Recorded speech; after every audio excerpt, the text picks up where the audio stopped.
এই দেশের ইন্ডাস্ট্রিগুলো day by day বন্ধ হয়ে যাচ্ছে। তোমরা লিড দিয়ে গার্মেন্টস ইন্ডাস্ট্রি বন্ধ করতে পারো, এখন খুলতে পারো না। শ্রমিক লিডারদেরকে বক্তৃতা দিতে শুনলাম যে বন্ধ ইন্ডাস্ট্রিগুলি খুলে দিতে হবে। আরে সে মালিক এখন কেন খুলে দিবে? এখন কেন গার্মেন্টস মালিকরা ইন্ডাস্ট্রি খুলে দিবে? একটা ইন্ডাস্ট্রি বানাতে পারো না? বানায় তাদেরকে চাকরি দাও। একটা ইন্ডাস্ট্রি এরকম করে বানায় তাদেরকে চাকরি দাও না পারলে। এখন কেন গার্মেন্টস মালিকদেরকে খুলতে হবে এইসব বন্ধ ইন্ডাস্ট্রি? আজকে যদি আমি ইন্ডাস্ট্রি বন্ধ করে দিই, এখানে 12,000 লোক কাজ করে, নট 12,000, 12 লক্ষ লোক জড়িত এটার সাথে।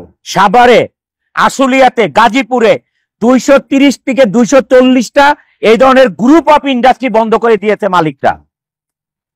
লক্ষ লক্ষ লোক শ্রমিক বেকার হয়ে গেছে। 13%, 14% আসে হচ্ছে আমাদের রেমিটেন্স যোদ্ধাদের থেকে। রেমিটেন্স আসার কারণে বাংলাদেশে এই রেমিটেন্স যোদ্ধাদেরকে যে সম্মান দিয়েছে, এয়ারপোর্টে আলাদা তাদের বাসস্থান করেছে যে তারা এসে রেস্ট করতে পারে, হোটেলের মতন করেছে, আত্মীয় স্বজন এসে থাকতে পারে, এয়ারপোর্টে তাদেরকে সার্ভিস দিতে হবে, এত ব্যবস্থা করেছে। যারা 84% বাংলাদেশে রেমিটেন্স আনে তাদের জন্য কি করেছে? এই ঈদে জামা জুতো অ্যাকসেসরিজের ডিসকাউন্ট।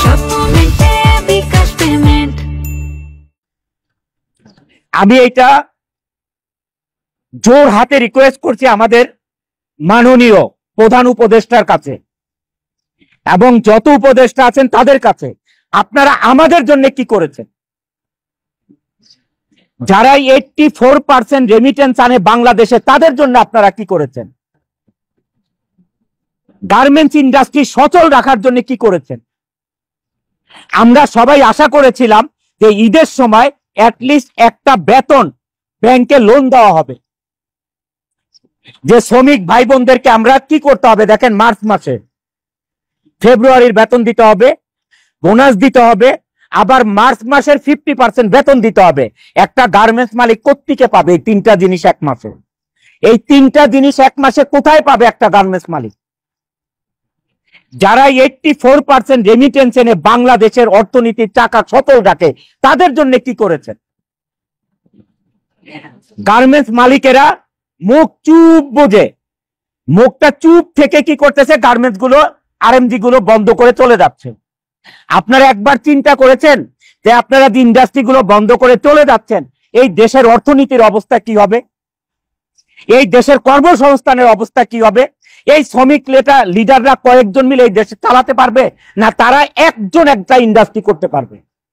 কেন 240টা প্রজেক্ট বন্ধ করে চলেছেন? 240টা ফ্যাক্টরি না, 240টা গ্রুপ অফ কোম্পানি ইন্ডাস্ট্রি বন্ধ করে চলে গেছেন। লক্ষ লক্ষ লোক বেকার হয়ে গেছেন। এই লক্ষ লক্ষ লোক বেকার হওয়াতে বাংলাদেশে এখন আপনাদের ছিনতাই বেড়ে গেছে, সন্ত্রাসী বেড়ে গেছে।